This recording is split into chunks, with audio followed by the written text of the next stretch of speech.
Bienvenidos a una nueva edición de Congreso 2020. Hoy sábado 25 estamos en vísperas de las elecciones parlamentarias extraordinarias que celebraremos mañana en todo el Perú, y hoy les vamos a contar no solamente cómo emitir un voto correctamente, qué debe hacer usted si es miembro de mesa, cuáles son las consecuencias si falta a ese deber cívico, pero también vamos a tratar de entender qué es lo que podemos esperar de este nuevo Congreso que se instalará pues el próximo marzo. Así que vamos a tener un programa bastante completo hoy de Congreso 2020, y sin más demora vamos a irnos hasta la OMPE con nuestra compañera Lisette Horna, que nos va a contar los detalles de un método de votación innovador, importante, y que cada vez va cubriendo un poquito más del sector de nuestro país. Se trata del voto electrónico y vamos a conocerlo de inmediato.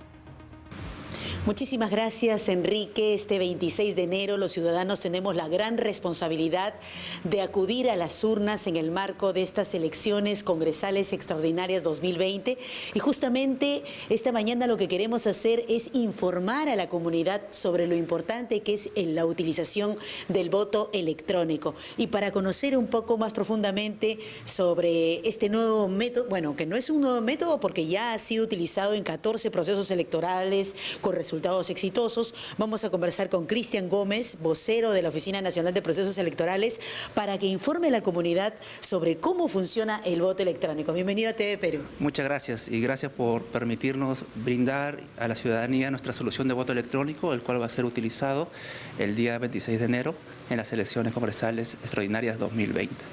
Bueno, el voto electrónico ya lo hemos venido utilizando ya en procesos anteriores. El alcance es el mismo del proceso anterior de la CRM 2018. Son 39 distritos que van a participar con esta modalidad. Y el uso es totalmente sencillo. Los electores van a tener la facilidad de poder emitir su voto de una manera rápida. El sistema es muy amigable.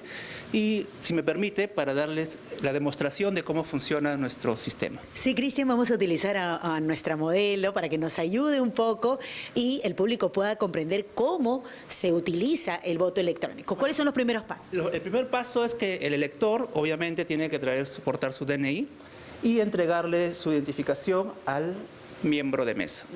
El miembro de mesa lo que va a hacer en el sistema es un registro del código de barra de su DNI para poder verificar, en este caso, la identidad del elector. Como pueden apreciar en pantalla, tenemos la foto de la ciudadana, sus nombres y sus apellidos y su DNI, ¿no? Esa es una manera de identificar. Una vez que se identificó al elector, el sistema le dice que confirme la identificación y le solicita que ingrese la tarjeta del elector. Esta tarjeta del elector le va a permitir al elector emitir su voto en la cabina de votación electrónica. Y la posición es importante, ¿no? Exacto. La tarjeta tiene una posición, una flecha que direcciona el sentido de cómo se debe introducir la tarjeta en el sistema, ¿no? En este caso, toque la opción de su preferencia. es muy importante indicar que solamente colocando la tarjeta ya tiene la cédula para poder emitir su voto. El elector obviamente va a escoger la opción de su preferencia, en este caso una organización política. El sistema también le va a permitir a que seleccione cualquier número candidato de su preferencia, un máximo de 2, hasta un máximo de 2. Candidato de su preferencia o toque el botón verde. Siguiente. Si está seguro, el sistema le va a permitir confirmar su votación. En caso que él requiera cambiar, puede retroceder, o en caso que es confirmar, confirma su votación. Pero la idea del sistema es que le permite al elector confirmar su voto, es lo más importante, ¿no? Y luego de eso ya no se puede hacer absolutamente nada. Así es, así es. Y ya cuando la impresión sale, ya efectivamente emite el voto de su preferencia, y lo único que tiene que hacer el elector es retornar a la sección donde están los miembros de mesa, colocar o introducir la constancia de votación en el ánfora respectiva, entregar la tarjeta, y el miembro de mesa entrega su DNI con el holograma respectivo. ¿Cuáles son los beneficios que se ha podido alcanzar con el uso del voto electrónico? Porque ya sabemos que se ha utilizado en más o menos 14 procesos electorales, ¿no es cierto? Así es. Como les decía, el voto electrónico es muy amigable, tiene audios interactivos que pueden hacer que el elector pueda emitir su voto de una manera correcta. Para el tema del elector es muy importante porque ya no hay opción de que su voto sea anulado por una mala marca. Cuando tú tienes una cédula convencional, podrías emitir una mala marca, en este caso no, este es un voto ya seguro y confiable. Y además se eliminan las actas observadas también, ¿no? Por supuesto, al momento de consolidar toda la información, no existe posibilidad de actas observadas, con error material, actas ilegibles. Eso totalmente descartado en esta solución. Y la inmediatez también, ¿no? En minutos. Así es, nuestros resultados, en este caso, como ya se automatiza de manera directa, podemos hacer la transmisión y obtener los resultados inmediatos en la sede central. Sabemos que ahora está en 39 jurisdicciones, ¿no? Así es, en 39 jurisdicciones, 12 en el interior del país, 2 en el Callao y lo restante en Lima Metropolitano. Y bueno, y esto es a paso largo todavía el hecho de incrementar mayores jurisdicciones. Sí, obviamente este proceso de incrementar también amerita la manera de la elección. Esta elección es algo extraordinario, poco tiempo, ¿no? El tema de contratar servicios para adquirir equipos, infraestructura más que todo, no ameritaba para esta oportunidad. En las siguientes elecciones podemos ver la posibilidad de hacer incrementos de alcance en los distritos que correspondan, ¿no? Muchísimas gracias entonces, Cristian Gómez, vocero de la OMPE, por esta importante información que va a ser ideal sin duda para la ciudadanía, quien este 26 de enero tiene una gran responsabilidad con su país. Vamos con ustedes a Estudios Centrales. Nos hemos podido enterar entonces de los detalles de lo que va a ser esta votación electrónica donde va a realizarse, y nos encontramos ahora con Pilar Villo, ella es gerente de Información y Educación Electoral de la OMPE. Bienvenida, señora Villo, gracias por estar con nosotros. Bueno, conversábamos sobre el voto electrónico, acabamos de ver este enlace, pero lo que hay que siempre aclarar es que si bien es un método innovador y seguramente vamos a ir para allá en un futuro no tan lejano, el hecho es que ahora mismo la gran mayoría de peruanos votan todavía con cédula estándar. Digamos. Claro, en voto convencional. Así es. Solamente el 7.1% de la población vota a través de modalidad electrónica, ¿no? El resto es modalidad convencional con cédula. ¿Y esta es la cédula o es una réplica? Bueno, es ¿no? una cédula de capacitación. De ¿no? capacitación. Sí. Entonces, es para unas elecciones como estas, que no tiene candidato presidencial, ¿no? Que siempre pues es a lo que estamos acostumbrados a elecciones generales, ¿cuáles son las diferencias que marca una cédula y qué es lo que el elector debería tomar en cuenta aquí? Sí, a diferencia de una elección general, donde son 3 elecciones realmente el mismo día, que es presidente, Congreso, Parlamento andino, y tenemos una cédula de 3 cuerpos, en esta oportunidad solamente tenemos una cédula, que es la del Congreso. Entonces, la modalidad no ha cambiado, porque hay siempre ideas de que por qué solo puedo votar por una organización política. Siempre hemos votado así, solo que hemos votado por 3 elecciones en una misma cédula, ¿no? Claro, una cédula de 3 cuerpos. Hay quienes quieren usar su preferencial para un partido distinto, claro. ¿no? Eso nunca ha sido así en realidad. Justo ahora me decían, o a lo largo de todo el proceso me han dicho, pero ¿por qué han cambiado las reglas? No, no hemos cambiado. Siempre se ha votado así, pero la percepción es que yo, en una cédula de 3 cuerpos, yo puedo hacer voto cruzado, claro, una para cada elección. Acá no, ¿no? Entonces uno vota por un solo partido y puede tomarse la opción del preferencial, que no es obligatoria tampoco, ¿no? Por supuesto. Y son hasta 2 votos preferenciales. Sí, entonces yo en la cédula tampoco hay fotografía, solo está el símbolo, está el nombre de la organización política, está el símbolo y 2 recuadros en blanco para poder escribir, si yo lo deseo, 1 o 2 votos preferenciales. Como siempre, el número dentro del recuadro, cuidar que no haya... A ver, vamos a hacer una prueba. Por ejemplo, ¿no? Ya... Usted vota por el partido político Gotas de Lluvia, luna llena. Okay, puede ser una aspa, una cruz, de esta manera, y voy a apuntar aquí un voto preferencial, números ficticios, por supuesto. Esto es un voto, digamos, correcto, completo. Ya. Marco el símbolo y hago uso de los 2 votos preferenciales. Y luego se entrega la cédula la pones en el ánfora. En el ánfora. Sí. Una pregunta muy importante del electorado es: ¿qué hago si mi DNI está caduco? Si mi DNI venció, ¿puedo o no puedo votar? Sí, hace unos días el RENIEC emitió una resolución jefatural donde indica que uno va a poder votar solo por el día 26 de enero, con el DNI vencido, y además también los menores de edad que cumplen 18 años hasta el día 26 de enero y no han tenido tiempo de cambiar su DNI del amarillo de menor de edad por el azul de mayor de edad, pueden votar porque están en el padrón electoral y pueden votar con el DNI. Por esta vez, ¿no? Solo por esta vez. Eso es bien interesante porque son como 490.000 muchachos que votan por primera vez. Entonces, bueno, está muy bien darles las facilidades del caso. Ahora, el tema, otra de las preguntas que uno se hace si no se ha absuelto ya a estas alturas en vísperas de las elecciones es ¿cómo ubico mi mesa de sufragio? Y ustedes incluso creo que han desarrollado un aplicativo. ¿Qué nos puede explicar? Sí, a ver. La OMPE en su página web tiene el aplicativo de dónde voto, ¿no? Para ubicar mi local de votación. Además me entero, si todavía no me he enterado, si soy miembro de mesa o no, pero te dice local de votación, te da un croquis de tu local de votación para que ubiques rápidamente el aula donde votas. Entonces te da toda la información necesaria para que solamente llegues ese día, llega el 26 y vayas a votar, ¿no? ¿A qué hora debería estar uno si es miembro de mesa? Los miembros de mesa, tanto titulares y suplentes, están citados a las 7:30 de la mañana.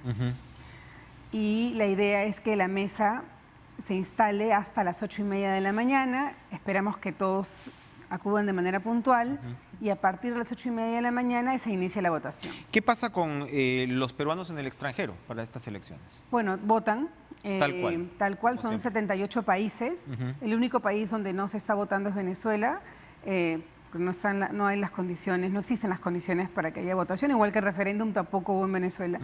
Entonces son 78 países, 221 ciudades y hay que recordar que en el extranjero también hacemos sorteo de miembros de mesa para el extranjero.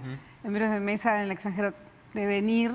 El voto para los peruanos, para los electores no hay multa, que también hay que decirlo porque muchos se tienen que trasladar de una ciudad a otra. Entonces, igual, la elección en el extranjero la organizan los consulados. La OMPE les entrega el material, eso fue el 5 de enero, entregó el material electoral y Relaciones Exteriores envió los materiales a cada uno de estos países, ¿no? ¿Quién no puede votar? Digamos, si es que uno puede votar con el DNI caduco, ¿cuáles son ya las condiciones donde sí no puedes votar? Las personas privadas de su libertad. Básicamente. Por ejemplo, ¿no? sí, básicamente. Básicamente. El resto casi que no tiene excusa para no votar. Y para terminar entonces, miembros de mesa tienen que estar a las 7:30 de la mañana. Se espera tener las mesas instaladas para las 8:30 de la mañana. ¿Hasta qué hora es la votación? Hasta las 4 de la tarde. 4 de la tarde en punto. Sí, y las mesas se pueden instalar hasta el mediodía. Pasado el mediodía ya no se pueden instalar. Por eso es muy importante que los miembros de mesa acudan temprano y que la mesa se instale temprano. ¿Qué pasa si no se instala la mesa? No votan. No votan y evidentemente no vota toda la mesa, ¿no? Sí, ese es un problema, ¿no? Entonces, si, por ejemplo, yo soy elector, veo que mi mesa no se instala, son las 9, 9:30, 10 de la mañana, nosotros hacemos siempre un llamado cívico a los electores a que puedan ayudar a que esa mesa se instale, ¿no? Porque si no van ni titulares ni suplentes, tienen que ser los electores quienes instalen esa mesa. Perfecto. Bueno, Pilar Villo, gerente de Información y Educación Electoral de la OMPE, muchas gracias por esta importante información. Y bueno, ahora que hemos hablado de el DNI, cómo usarlo, el tema de la caducidad, las excepciones, les comunico que RENIEC está atendiendo sábado y domingo en esta ocasión y vamos a ver de inmediato un informe con los detalles. Ante la exigencia de muchos peruanos, RENIEC abrirá las puertas de sus principales agencias y oficinas el sábado 25 de enero y el domingo 26 de enero, día de las elecciones, para facilitar la tramitación y el recojo de los DNI. Nosotros hemos programado atender este fin de semana desde las 7 de la mañana, atendiendo que hay una gran demanda ya por experiencia anterior, que muchos ciudadanos se acercan los sábados antes de ir a trabajar y los domingos inclusive antes de ser miembros de mesa. Con la finalidad de ofrecer un buen servicio a los electores, los establecimientos más concurridos del RENIEC a nivel nacional estarán abiertos hasta las 3:30 de la tarde este domingo. El día sábado atendemos desde las 7 de la mañana hasta las 2:15. Igual manejamos y vemos la afluencia, pero por experiencia, como decía, es el horario que se maneja. El día domingo atendemos hasta las 3:30, lo más cercano al cierre de mesas. Sin embargo, los únicos trámites que se podrán gestionar el sábado son solo 3. Recojo de DNI, solicitud de duplicado de DNI y rectificación o renovación de ese documento. El domingo solo se podrá tramitar el recojo del DNI. Domingo priorizamos al 100% entregas porque la demanda es bastante grande. El sábado también priorizamos entregas, pero estamos siempre con personal que pueda apoyar a otras gestiones. Nuestra demanda suele ser recojo de DNI. Eso sí, si el elector ha decidido renovar su dirección en el DNI, eso no significa que cambiará su local de votación en estos comicios. Recuerde que es importante tener a la mano el documento de identidad para así no correr el riesgo de pagar alguna multa por omisión. El voto es un derecho, pero también es un deber. Si usted no va a votar, no va a cumplir con sufragar, se emitirá una multa. Y si usted no paga la multa, esto tiene consecuencias, aquí se las contamos. Si no pagas tu multa, no podrás inscribir actos relacionados al estado civil, intervenir en procesos judiciales o administrativos, no podrás firmar ningún tipo de contrato, ser nombrado funcionario público u obtener brevete. Eso es lo que ocurre, entre otras cosas, bueno, si uno no paga su multa, ¿no?, por no votar, porque recordemos que el voto en el Perú es obligatorio, ¿sí o no, señor Luis Grillo, jefe de servicio al ciudadano del Jurado Nacional de Elecciones? Es el voto obligatorio en el Perú y todos estamos obligados a votar. Es un deber, es un derecho y es un deber. Correcto. ¿No? Efectivamente, en la Constitución se establece que la participación del electorado en un proceso electoral es de carácter obligatorio. Por consiguiente, el hecho de yo ejercer mi derecho de voto, estoy poniendo en práctica este derecho, pero si me han designado como miembro de mesa, tengo el deber de asistir por un tema cívico, ¿no? Recordemos rápidamente las multas en el caso de no votar y en el caso del miembro de mesa, ¿cuáles son? En el caso de la multa designada por omisión al sufragio, hay 3 categorías. 86 soles, que equivale a los distritos que no son considerados no pobres, 43 soles para aquellos que son considerados pobres y 21,50 para aquellos que son considerados distritos de extrema pobreza, ¿no? Y en el caso, por ejemplo, de aquellas multas asignadas por no haber instalado una mesa de sufragio o en todo caso también haberse negado a instalar una, en el caso de que esta no haya sido constituida por miembros suplentes y por miembros titulares, es de 215 soles para este proceso. Porque ocurre algunas veces que llegan los miembros de mesa o faltan los miembros titulares, están los suplentes y a veces los suplentes han pensado que de ninguna manera les va a tocar instalar y van para cumplir y luego cuando se ven con la realidad de que les toca instalar la mesa no lo quieren hacer. Correcto. Se da ese caso también. Totalmente de y acuerdo. eso también tiene esta multa. Y si me permites, creo que Sí. sí sería conveniente señalar de que es importante que tanto titulares como suplentes, nuestra responsabilidad es asistir 7:30 de la mañana. La única evidencia que tengo yo de que he asistido a cumplir mi deber cívico es firmando el acta de apertura de la mesa. Cuando ya están los titulares, yo me voy a retirar. En caso contrario, formaré parte del equipo constitutivo de una mesa de sufragio. Que se queda hasta el final, Correcto. como lo estamos diciendo. Ahora, señor Grillo, estas elecciones, como lo hemos venido repitiendo en toda esta temporada de Congreso 2020, son peculiares, son inesperadas. Atípicas y no planificadas. Correcto. Y el hecho es que el Perú tiene a muchísimos de sus nacionales fuera del país y muchas veces incluso de alguna manera giran su vida y su vinculación con el Perú alrededor de los procesos electorales. Vienen para las elecciones con planificación para visitar a las familias X y demás.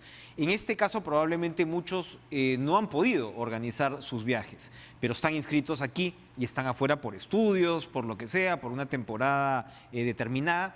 ¿Qué pasa en todas esas situaciones? Revisemos un poco, Correcto. porque muchos peruanos están haciendo esa pregunta ahora mismo. Correcto. En ese caso, los peruanos que están fuera del territorio nacional por temas de estudios o por temas de salud, por algún tratamiento médico, ellos al retornar después del proceso electoral pueden solicitar una dispensa o una justificación según sea el caso, siempre y cuando ellos estén inscritos en un distrito electoral contenido en territorio nacional. Si los ciudadanos que vivimos fuera del país tenemos en nuestro documento nacional de identidad la dirección del país donde residimos, y no podemos asistir a la votación porque estamos de vacaciones en esta temporada, no nos preocupemos porque no somos generadores de multa. Recuerden que la ley 2885 determina efectivamente que nosotros, aquellos quienes vivimos fuera, estamos exonerados de poder tener la obligatoriedad, el carácter de obligatoriedad de participar en un proceso. ¿Qué pasa si esa situación se reproduce pero dentro del país? Si uno está inscrito en una jurisdicción, pero por alguna razón está pues en un trabajo temporal o lo que fuera, allí sí le toca votar. Lo que sucede es que recuerda que no tenemos mesas de transeúntes fuera del territorio nacional, y si yo estuviera en otro país, pero estoy registrado en el Perú, si es por temas de trabajo no aplicaría una dispensa. Entonces, en ese sentido, si las personas que tenemos algún tratamiento médico fuera, que con la documentación se puede evidenciar, y también aquellas personas que están haciendo cursos en el exterior. La documentación que puede presentar la fecha de inicio y la fecha de final del curso, y esta debe de cruzar con la fecha del proceso electoral. ¿Dónde se presenta esta Pueden presentarse a las instalaciones del Jurado Nacional de Elecciones, vuelvo a repetir, después de haber terminado el proceso electoral, porque para yo poder dispensar, o el jurado para poder dispensar, necesitamos haberse asignado la multa por la admisión generada. Sin la multa no puedo dispensar o justificar según sea el caso. Tenemos 2 oficinas aquí en Lima, en la avenida Nicolás de Piero, la 1070, en el Cercado, o caso contrario en Girón Nazca, 598, en Jesús María. De igual manera, en nuestras oficinas desconcentradas a nivel nacional, y también estamos ubicados en el MAC de Lima Norte. Rápidamente, para terminar, cuéntenos, ¿qué pasa cuando se termina con la jornada de votación? ¿Cuándo más o menos vamos a saber los resultados? ¿Cuál es el procedimiento, así rápidamente, para que el ciudadano pueda entender lo que va a ocurrir desde el domingo?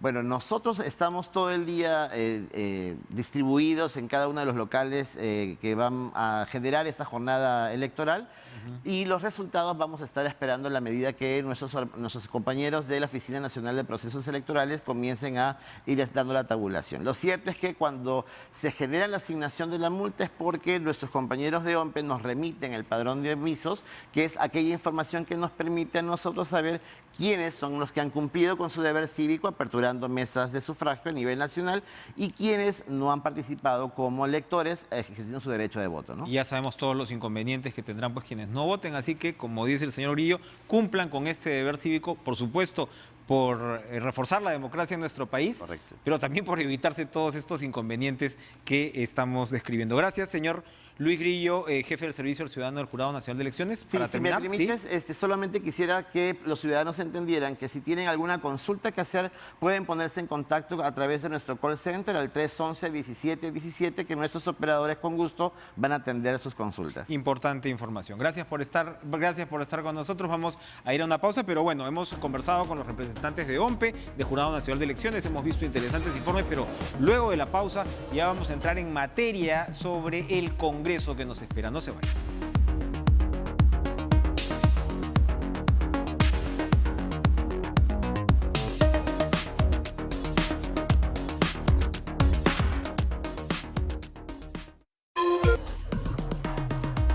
Estamos de vuelta en Congreso 2020, donde hemos analizado la forma, por decirlo. Cómo es que yo debo emitir mi voto, qué es lo que debo saber si es que soy un miembro de mesa, cuáles son las situaciones particulares, en fin, todo lo que usted necesita saber para cumplir con una jornada este domingo 26 de la mejor manera posible.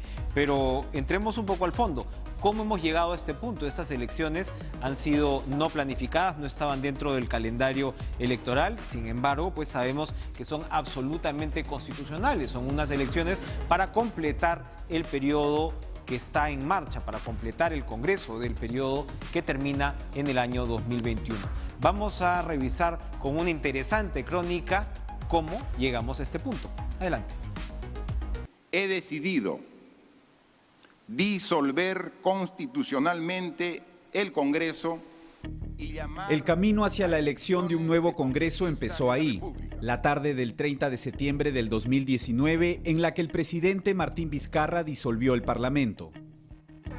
La disolución fue el clímax de una de las crisis políticas más graves de nuestra historia reciente y que ahora nos lleva a elegir 130 nuevos representantes.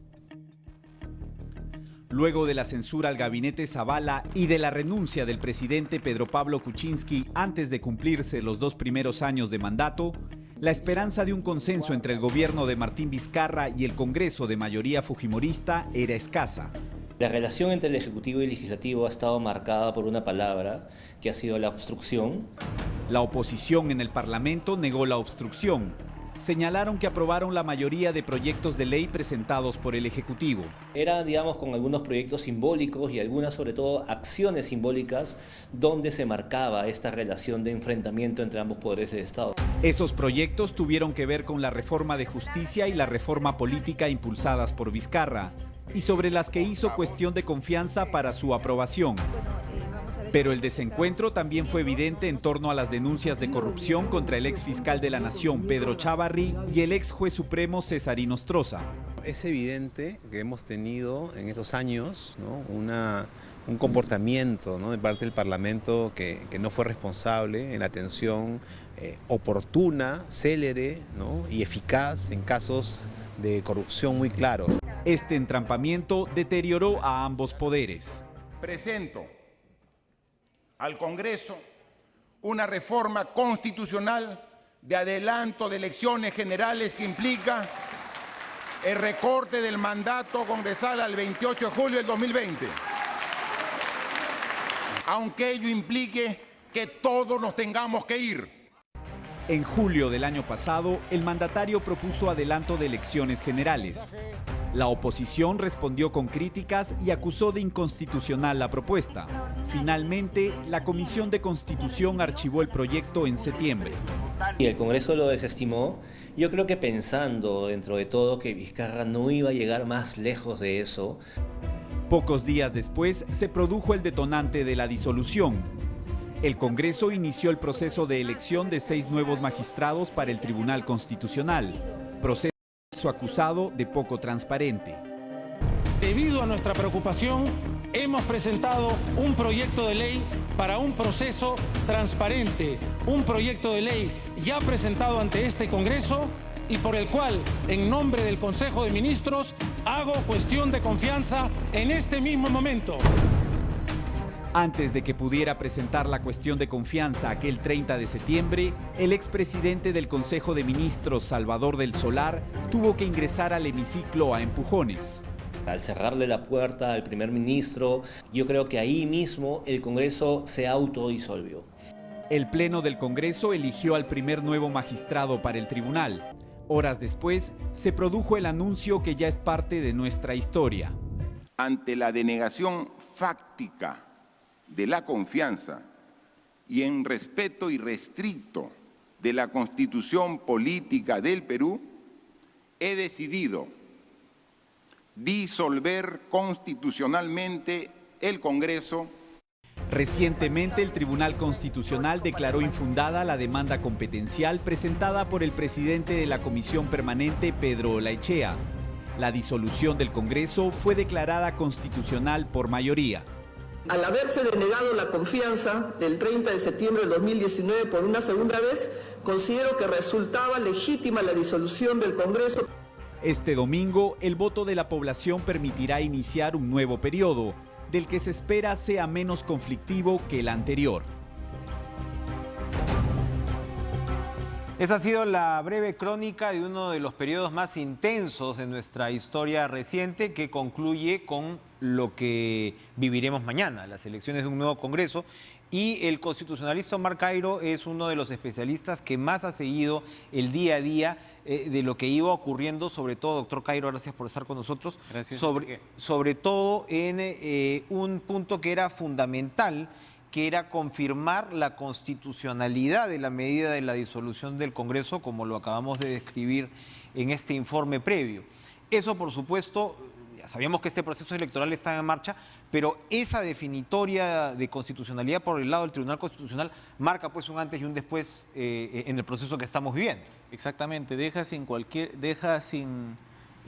posibilidad de duda la limpieza jurídica de la actuación del presidente el 30 de septiembre, deja sin posibilidad de objeción a las elecciones. Nadie podrá decir estas elecciones finalmente son producto de un acto inconstitucional, y entonces podemos poner en marcha la tarea legislativa del Congreso, que va a preparar el camino de entrada al Bicentenario. Y en resumen, el Congreso se disuelve tal cual lo pone la Constitución. Se disuelve porque el Parlamento le negó la confianza o disolvió, por decirlo así, o cerró 2 gabinetes, lo cual le daba carta libre al presidente para tomar esta medida. Punto. Exactamente, y es muy importante porque es la primera vez que se produce un periodo de continuidad constitucional tan prolongado.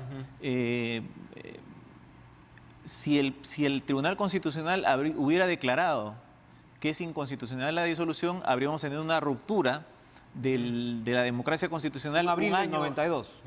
Exactamente, y un año antes del bicentenario habría sido triste. Yo creo que no correspondía, pero si el Tribunal Constitucional hubiera cometido el error de tachar de inconstitucional esto, institucionalmente el Perú estaría emergiendo al siglo a su bicentenario en medio de una ruptura constitucional y no sería la mejor entrada. En cambio, estamos ingresando en un periodo de continuidad. 3 presidentes constitucionales han transferido el mando a presidentes elegidos. Y es una situación inédita en 100 años. Nunca lo habíamos vivido en nuestra historia republicana. No, es la primera vez. Un periodo tan prolongado. Exactamente. De un sucesión constitucional. De sucesión constitucional no. Siempre hubo una interrupción que lamentablemente impedía... Aguaba la fiesta democrática. Que lo más reciente, la transferencia de la elección de Belaúnde del 80, la transferencia de García del 85, Fujimori recibe democráticamente, pero del golpe del 92. Entonces, desde ahí hasta el año 2000, en que un video pone fin a este gobierno, al gobierno de Alberto Fujimori, y ahí se inicia con la transición de Paniagua esta sucesión 2001 hasta 2021, en la cual la democracia constitucional viene continuando. Entonces vamos a entrar al bicentenario con 21 años, con la mayoría de edad, si se quiere. Con la mayoría de edad. ¿no? Eso es una buena noticia, Ahora, usted escribió una columna hace poco que me interesó mucho porque, a ver, lo que ocurre con el Congreso es que el Congreso es de alguna manera una suerte de, qué sé yo, de espejo, de proyección, es una suerte de institución fundamental para la democracia y al mismo tiempo es la más desacreditada en muchos casos y en cuyos miembros el electorado vierte toda su frustración, ¿no? Entonces, a veces parece, obviamente sin dejar de criticar a quien se lo merezca, a veces parece que al Congreso se le echa la culpa de todo porque también se espera de todo del Congreso. Y el Congreso tiene labores que son mucho más acotadas de la que parecerían a pesar de esa imagen. Exactamente. Yo creo que sería importante que los ciudadanos nos acostumbremos de una vez también a ver qué esperamos del Congreso, porque esto tiene en algo un problema de expectativas también, sí, ¿verdad? Sí, sin la menor duda. Lo que ocurre es que no sabemos los peruanos que el Congreso nos representa, que el Congreso es un instrumento de autogobierno de los ciudadanos, pero a través del mecanismo de la representación, es decir, los congresistas actúan en nombre nuestro. La representación no consiste en la semana de representación, no consiste en ir a mi pueblo, a hablar, a informar, a concitar adhesiones. Eso es una actividad que no sé qué nombre pueda recibir y además que se ha desprestigiado mucho. Pero es una distorsión de una labor ejecutiva esa, de alguna manera, porque ¿no? la representación consiste en realizar las labores propias del congresista, que son legislar, fiscalizar y participar en los órganos de autogobierno, pero en nombre del pueblo. Ningún congresista actúa a nombre particular, es representativo porque lo hace en nombre de la gente. Por eso es que cuando elijamos debemos tener cuidado, porque vamos a designar a personas que actúen en nuestro nombre, como colectivo, como ciudadanía. Entonces ellos van a crear normas por nosotros, son las normas que estamos creando nosotros a través de ellos.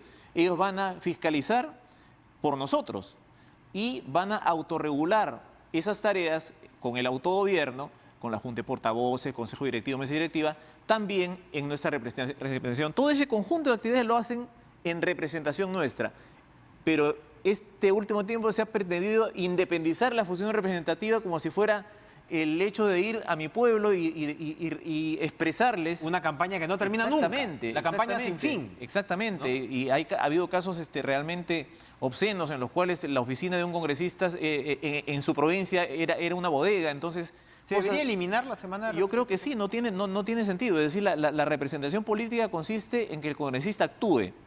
en nombre del pueblo que lo eligió, realizando las funciones de legislación, fiscalización y autogobierno del Parlamento. Oiga, y ahora hay tecnología, pues, ¿no? O sea, es decir, si uno quiere estar cerca de sus electores, se organiza, ¿no? Exactamente. Se organiza de tal manera que tengas, pues, un inbox, ¿no? O, qué sé yo, unas redes sociales que estén correctamente administradas y realmente pueda, por ahí, de alguna manera, pasar las demandas de tus electores. No, y además, en cualquier circunstancia que la presencia del congresista que la circunscripción requiere la presencia del congresista, él puede ir en cualquier momento. Así es. No tiene que haber una semana específica en la cual todos... Que paraliza las labores parlamentarias, además. Casi parecen semanas de vacaciones. Entonces, no, en realidad es una distorsión, creo.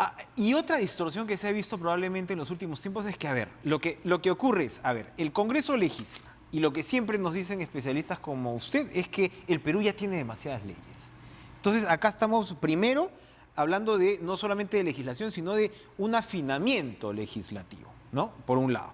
Porque a veces se mide la productividad de un congresista según cuántos proyectos de ley has presentado, ¿no? Y tienes desde la plaza, ¿no? De cualquier cosa, ¿no? Hasta leyes que ocultan intereses subalternos, ¿no? Entonces, hay un tema primero ahí de productividad y de afinamiento.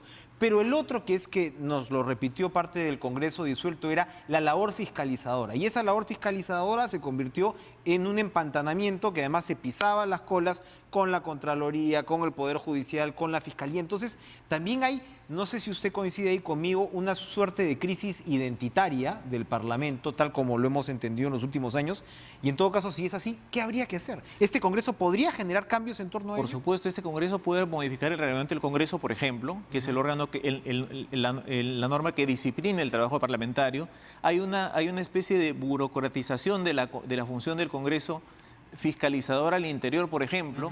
Cuando un congresista incurre en un delito, lo primero que se hace es ir a la Comisión de Ética, cuando lo primero que habría que ver es cómo viabilizar la sanción penal de ese congresista. Exacto. Hay un doble estándar, ¿no? Para no mencionar... Primero en ética, después veremos si se inicia el antejuicio, si hay plazos que no se cumplen. Es el doble estándar para no mencionar a nuestro felino amazónico que Exactamente. Entonces yo creo que pueden establecerse pautas. La Constitución está ahí, prevé el antejuicio para el caso de delito, prevé el juicio político para el caso de infracciones a la Constitución. Puede dársele agilidad a esos procedimientos con una regulación en el reglamento del Congreso, y ese es atributo que puede ejercer el Congreso que elijamos el día de mañana en las 3 legislaturas que tiene por delante. La legislatura que comienza en marzo y termina en julio, la que comienza en la segunda mitad del año, y la tercera que empieza en 1 de marzo de 2021 y termina con la juramentación del nuevo presidente de la República. Una reingeniería del Congreso entonces sería una razón de existir casi suficiente, porque si pudiéramos aprovechar este año, 3 meses o este casi año y medio de este Parlamento para refrescar la imagen de la institución ante la ciudadanía, yo diría que eso ya sería una ganancia. Exactamente, porque el ciudadano verá que el 14 de abril, si es que esa es la fecha que se designa del 2021, verá que no va a elegir a una institución anquilosada, a una institución que viene con el máximo desprestigio, sino una institución que ha sido renovada, que ha sido refrescada por la labor de los parlamentarios que elijamos el día de mañana. Muy bien. Gracias, doctor Omar Cairo, por acompañarnos como siempre tan ilustrativo. Y precisamente vamos a ir a una nota, un poco con lo que estábamos conversando con Omar Cairo, es, bueno, ¿cómo es esta instalación del nuevo Congreso y cuáles son sus labores? Vamos con ese informe. He decidido disolver constitucionalmente el Congreso. El lunes 30 de septiembre del 2019, el presidente de la República, Martín Vizcarra, anunció la disolución del Congreso. Tras esta decisión, se convocó a elecciones extraordinarias. El 26 de enero del 2020, más de 24 millones de peruanos elegirán a los 130 legisladores. Luego de conocer los resultados de este proceso electoral, ¿cuál es el procedimiento para que este nuevo Parlamento se instale? Una vez que está determinado quiénes son las y los 130 congresistas elegidos, se les entrega una credencial en un acto público y con esa credencial ellos se dirigen al Congreso de la República para solicitar su incorporación. En el Congreso se toma nota de esas credenciales y la Junta Preparatoria se instala inmediatamente de acuerdo a ley y esa Junta procede a convocar a las y los congresistas para su juramentación. La Junta Preparatoria está presidida por el congresista electo con mayor votación preferencial del partido ganador de los comicios. Además la conforman 2 secretarios, el de mayor edad y el más joven. Una vez que han juramentado las y los congresistas, se procede a la elección de una mesa directiva, que es propiamente ya el órgano de gobierno que va a tomar la conducción del nuevo Parlamento. La mesa directiva se elige por un año. En este caso, tratándose de 15 meses, quizá lo que decida el Congreso es que sea una sola mesa directiva, sería lo normal. Luego viene la conformación de las comisiones y subcomisiones. El politólogo de la Pontificia Universidad Católica del Perú, Fernando Tuesta, remarcó que se estima que el Congreso estará instalado en el mes de marzo. Además, indicó que si bien una de las tareas del nuevo Parlamento es la reforma electoral, el tiempo es un factor que juega en contra. El artículo 4 de la Ley Orgánica de Elecciones, que señala que un año antes de la elección no se pueden cambiar las normas electorales. Y esto vendría a ser el 11 de abril de este año. Por lo tanto, si el Parlamento quiere hacer reformas, tiene que modificar ese artículo. Y para modificarlo tiene ahí 3 semanas. Esto debido a que las elecciones generales se realizarán el 11 de abril del 2021 y solo un año antes, a esta fecha, se pueden realizar reformas en materia electoral. También está pendiente la elección de 6 magistrados del Tribunal Constitucional. Otro de los temas que se tiene que revisar es el levantamiento de la inmunidad parlamentaria. La propuesta de la comisión era que el levantamiento de la inmunidad pase al Poder Judicial. Eso no se aprobó. Se queda en el Parlamento y, si bien es cierto, aparentemente se modifica, eso no se hace. Y hemos visto que más allá de las buenas voluntades, eso ha servido como para encubrir casos. También existen propuestas para modificar la Comisión de Ética. Digo, algunos han propuesto que esta salga del Parlamento, ¿no? Que sea compuesta por figuras de consenso, de alto prestigio y que vean sin ningún tipo de interés partidario, porque es claro, pues entre las comisiones que ven inmunidad, las comisiones que de ética, juegan mucho, ¿no? Sancionar a unos y no a otros. Estos son solo algunos de los temas que tendrá que evaluar el nuevo Parlamento, que se elegirá este 26 de enero. Esta campaña electoral ha estado plena de particularidades, por supuesto, porque no estaba programada, y TV Perú, que es el canal pues con mayor penetración, ¿no?, de todo el país, tenía la labor sin duda de llevarle a la ciudadanía la identidad y las propuestas de tantos nuevos candidatos que se presentaban pues a estas elecciones. Al final, el formato de Congreso 2020 ha sido el de presentar a 4 candidatos a la vez, que fueron designados por sus propias agrupaciones políticas, las que a su vez se presentaron a un sorteo supervisado por el Jurado Nacional de Elecciones que determinó el orden de aparición. Así que por ese lado ha sido absolutamente plural y equitativo, y finalmente es el elector el que decidirá, luego de haber podido apreciar las propuestas de, como les digo, centenares de candidatos. Veamos un recuento de lo que ha sido esta experiencia de Congreso 2020. Bienvenidos a Congreso 2020, el programa para conocer las propuestas de los candidatos al Congreso de la República. De esta manera, TV Perú cumple con darles información plural, democrática, para que todos puedan participar. Producir 56 horas en 3 semanas es todo un hito. La transparencia y la equidad han sido fundamentales para sacar adelante este proyecto que nos planteó desde un inicio el reto de servir como herramienta a cada uno de los ciudadanos para emitir un voto informado. En el caso de Lima se han presentado 336 candidatos de 16 partidos políticos. En el caso del Callao han sido 21 candidatos de 21 agrupaciones políticas, y en el caso de provincia ha habido un total de 215 candidatos de 21 partidos políticos. La metodología fue una sola: 3 minutos para exponer las propuestas, otros 3 minutos para hablar un tema libre y 30 segundos para un mensaje final. A esta ventana plural y democrática llegaron también candidatos representantes de las personas con discapacidad. cumpliendo con nuestra política de inclusión. Ella sufre de discapacidad auditiva. Vamos a contar con la participación de Moisés Piscoya para que nos pueda ayudar. Fueron 2 programas por día de 1 hora cada uno, donde la transparencia estaba garantizada. Se les pidió a todas las agrupaciones políticas que la misma agrupación política designe a los candidatos y se hizo un sorteo para determinar el orden de aparición de los partidos políticos. Y ese sorteo se hizo bajo la veeduría del Jurado Nacional de Elecciones. Llegaron todos a los estudios de TV Perú, caras nuevas y candidatos que ya fueron parlamentarios en el Congreso anteriormente.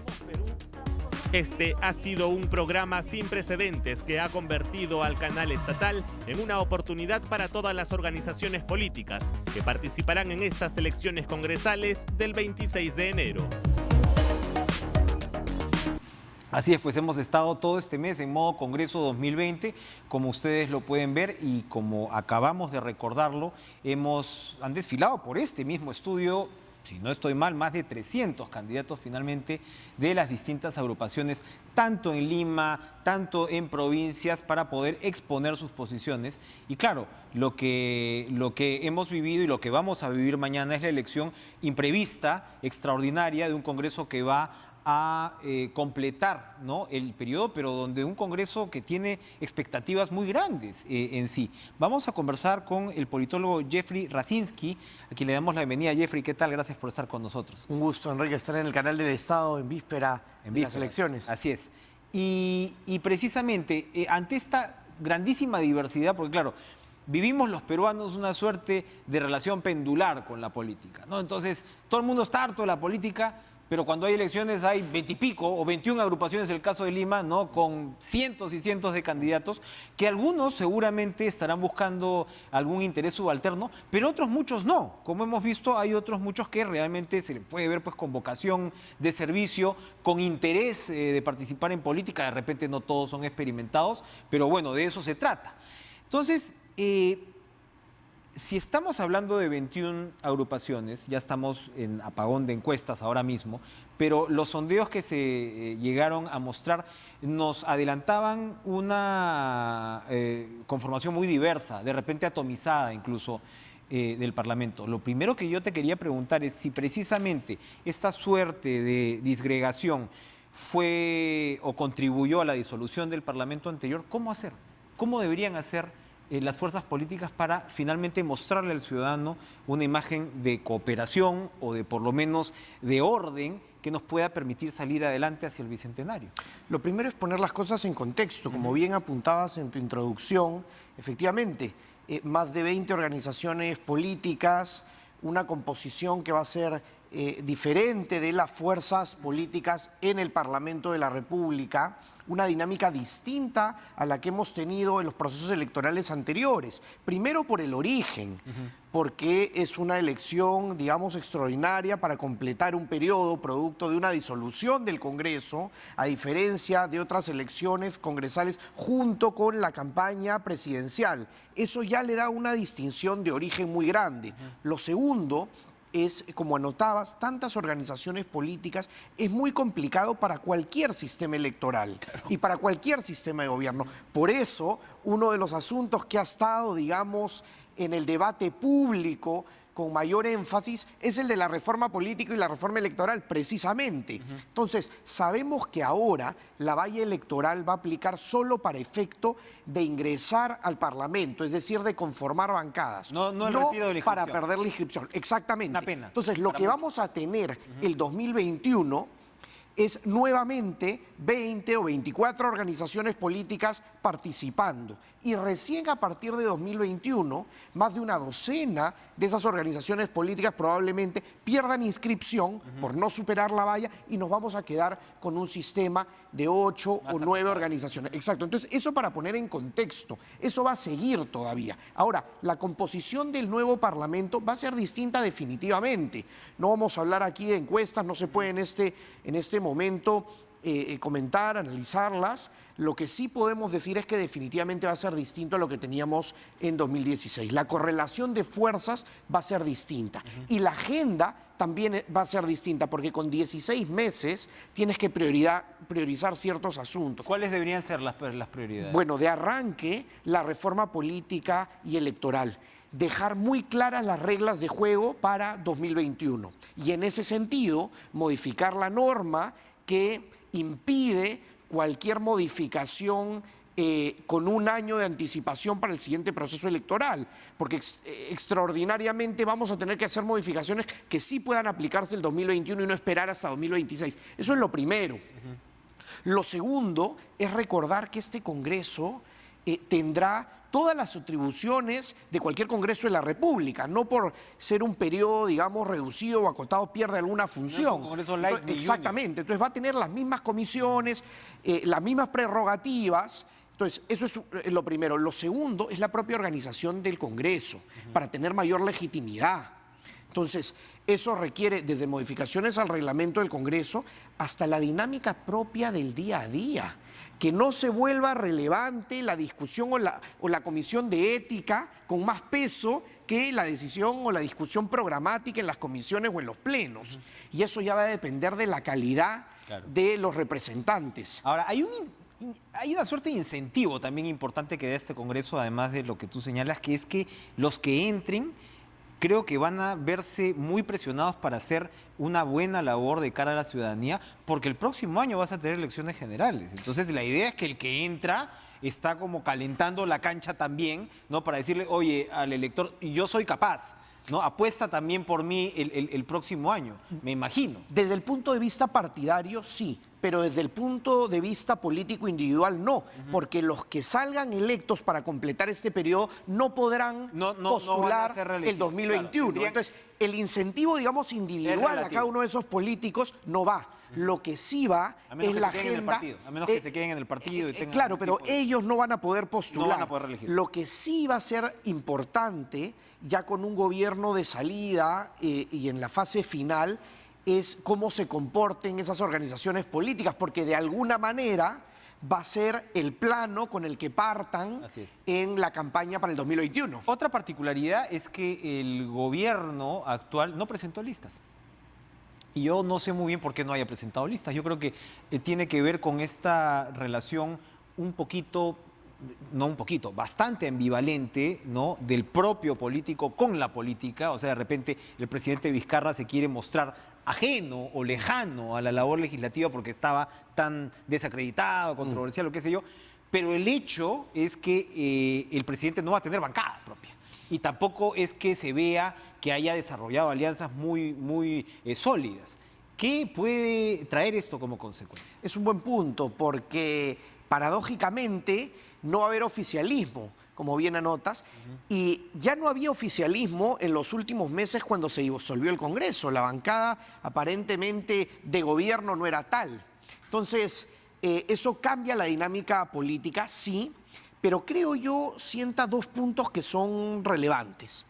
El primero es recordar que el presidente de la República tampoco tiene partido, más allá de una bancada de composición de una fuerza política. Entonces, aquí lo que tenemos que cuestionar también es la institucionalidad y la estructura de los partidos. Entonces, no solo no tiene bancada, sino tampoco tiene un partido que respalde. Y lo segundo, que es muy importante, es que es un presidente ya en la fase final de su gobierno, que paradójicamente tiene una aprobación todavía relativamente alta y no va a poder tener un correlato de una fuerza oficial en el Parlamento, porque probablemente habrán bancadas que serán más afines o digamos menos opositoras al gobierno, siempre sucede, pero no formalmente como una bancada propia, como anotabas certeramente. Para despedir este programa, 2 o 3 puntos máximo que nos puedas así dar telegráficamente de lo que debería hacer este Congreso. Lo primero, establecer prioridades muy concretas y una agenda clara. En teoría, las organizaciones políticas debieron haberlo hecho en campaña. No ha habido mucha precisión en esto. Terminar con la reforma política electoral o por lo menos terminar de cara a 2021. Lo segundo es todas las modificaciones que tienen que ver institucionalmente con el propio Congreso. el reglamento del Congreso, que tiene rango de ley. ¿Por qué? Porque eso es fundamental para devolver algo de legitimidad a una institución fundamental en la democracia. Lo tercero, está pendiente la designación de magistrados del Tribunal Constitucional. No solo su elección, sino también dejar muy claro cuál es el procedimiento para dicha elección. Entonces, yo creo que ahí hay 3 prioridades absolutas y muy claras, y lo cuarto, permíteme, también como corresponde, pues fiscalizar y pronunciarse en relación a los decretos de urgencia que se han emitido. Como manda la Constitución, toca al Congreso de la República, que se conformará ahora, revisarlos, opinar al respecto y cumplir con su labor fiscalizadora y de equilibrio de poderes como corresponde en democracia. Con eso tendríamos bastante. La del estribo para el elector, Jeffrey, porque yo no creo que aquí estemos rompiendo ninguna norma previa ya a las elecciones. El voto en blanco ha tenido consecuencias complejas. Los sondeos que antes, ¿no?, cuando se podía comentar, mostraban un gran volumen de indecisión de un lado, de voto en blanco del otro lado. Eso, el lector tiene que tener en claro que eso también distorsiona la cifra repartidora, ¿no? Es decir, el universo de voto válido se achica y agrupaciones que reciben el 7 o el 8% de los votos pueden terminar haciéndose hasta de la tercera parte del Congreso. Eso es algo que el electorado debería tener en cuenta, ¿no? Diría 2 cosas. Lo primero es que el voto blanco o nulo, viciar el voto, es válido, legítimo, válido democráticamente, legítimo, es legal, se puede hacer y tiene el mismo derecho que optar por una opción u otra. Eso es lo primero que tenemos que dejar claro. Lo segundo, y ahí sí tomo lo que anotabas, es que uno debe conocer cuáles son los efectos, digamos, de esa decisión. Nosotros, por el sistema electoral y las normas, lo que vemos al final es el conteo de los votos válidos. Es decir, se excluyen los blancos y viciados. Entonces, eso tiene un efecto muy relevante. ¿Para qué? Para la distribución de escaños y también para efecto de superar la valla electoral, ¿no? Porque es 5% de los votos válidos, pero es mucho menos de los votos emitidos. Entonces, conocer los efectos, pero dejar muy en claro que es totalmente democrático y uno debe optar. Lo importante es decidir voluntariamente y manifestar esa voluntad y no tener votos nulos o viciados por desconocimiento de cómo se debe emitir el voto. Así es. Y a veces nadie sabe para quién trabaja. Gracias, Jeffrey Racinski, por acompañarnos en este programa. Gracias a ustedes también por seguir en esta cobertura extraordinaria electoral de TV Perú. Ya estamos terminando, pero mañana tenemos, por supuesto, el día central, domingo 26, con todo lo que usted necesita saber y, por supuesto, información en vivo en todo el país. Que tengan ustedes una excelente tarde, noche y nos vemos mañana con más en TV Perú.